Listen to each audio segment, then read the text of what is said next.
Hi everyone, I'm Jorisar and welcome to the first battle report for Overwatch APEX Season 3. This video covers week 1 of matches which saw the top 4 finishers from last season in their opening group games. We first had Lunatic-Hai taking on a new look Kongdoo Panthera roster. Then we have RunAway pitting themselves against Afreeca Freecs Blue. In Group C, we have Luxury Watch Blue squaring up to Conbox Spirit, and in Group D, we have Meta Athena combating BK Stars. Let's see how they got on. First up was Lunatic-Hai versus Kongdoo Panthera, where the latter took an early lead on Ilios, getting the first win on Ruins. They moved on to Lighthouse using their pharmacy composition to light up the kill feed, tearing through Lunatic-Hai's dive comp. Rascal got a triple kill of his own and then came back for more with the help of Birdring to get a double kill each, punishing Lunatic-Hai's stubbornness when adapting their hero choices. Moving on to Eichenwald, Lunatic-Hai's struggles continued, losing much of their time bank during their point A attempts.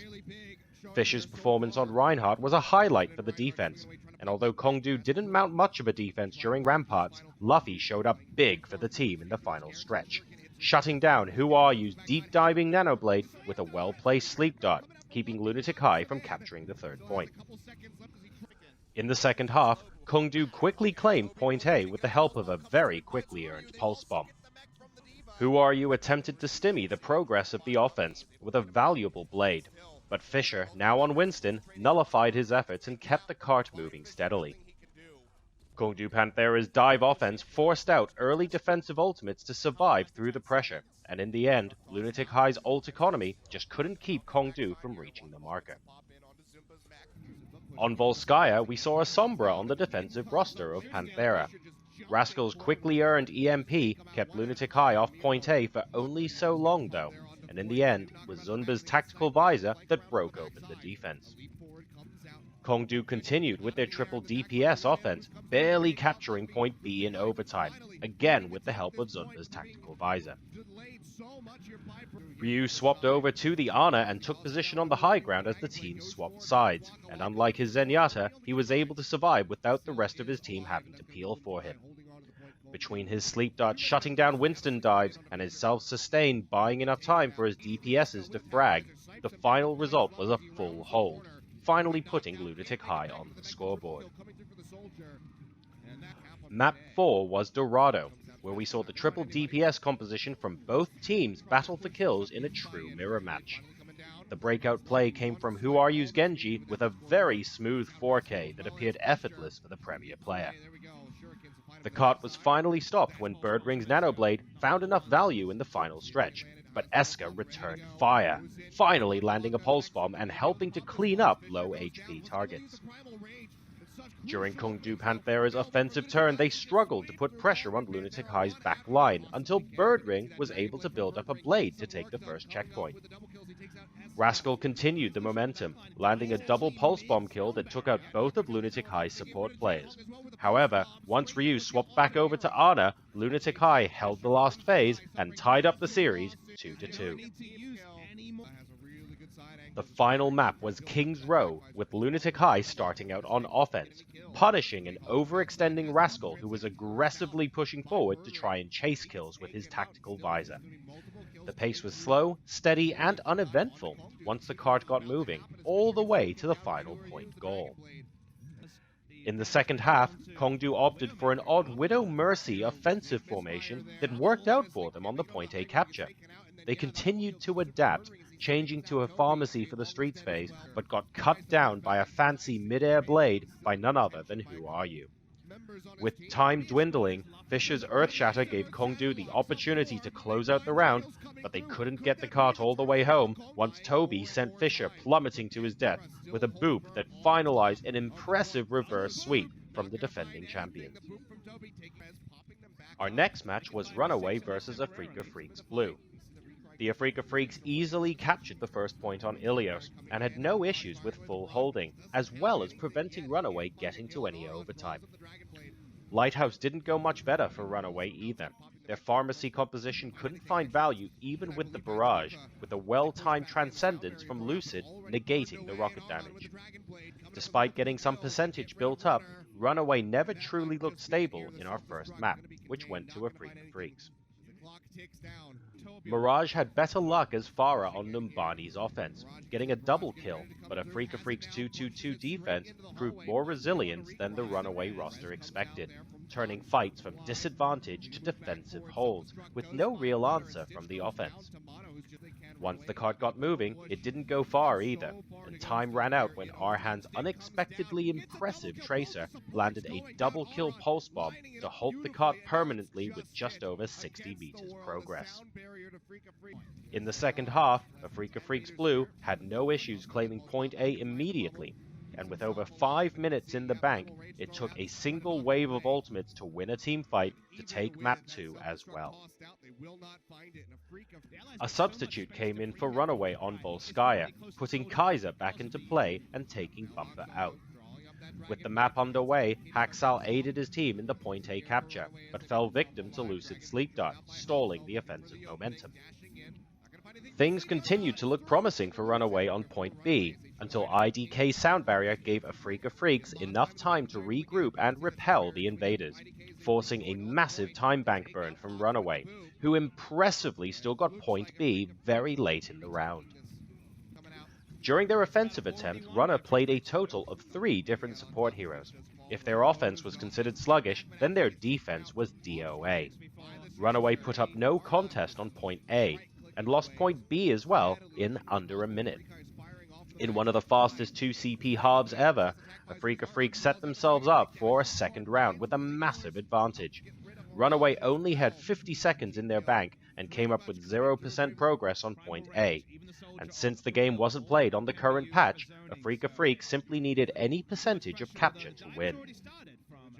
RunAway set up their defense with 3 tanks standing on the point, but this allowed Freecs to take the high ground for free. IDK patiently waited for his opportunity to boop the defense off the point for a single moment, instantly ending the map and series in what could only be described as a rather poor showing from RunAway, who were a shadow of the fan-favorite finalist team that they were only a few weeks ago. In Group C, we had Conbox Spirit versus LW Blue, where Conbox started well, capturing the point first on Nepal off the back of Architect's early pick, and were able to build on his efforts with his barrage double kill. LW Blue fought back to tie the points progress at 99%, but fell just short in the final team fight, which gave Conbox the Sanctum point win. On Shrine, the Sombra pick from Conbox got caught out early, and as a result, LW Blue controlled the point all the way up to 99%, when Conbox flipped it in overtime. They went on the run all the way back up to tie LW Blue's progress as well as take the stage with the help of Asher's breakout Tracer play that saw his pulse bomb ravage the backlines.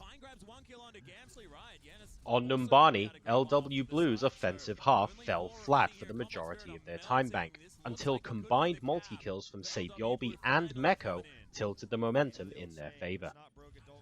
Point A fell, and so did Streets, with the defense of Conbox spending a massive amount of ultimates to simply stabilize at the third phase entrance.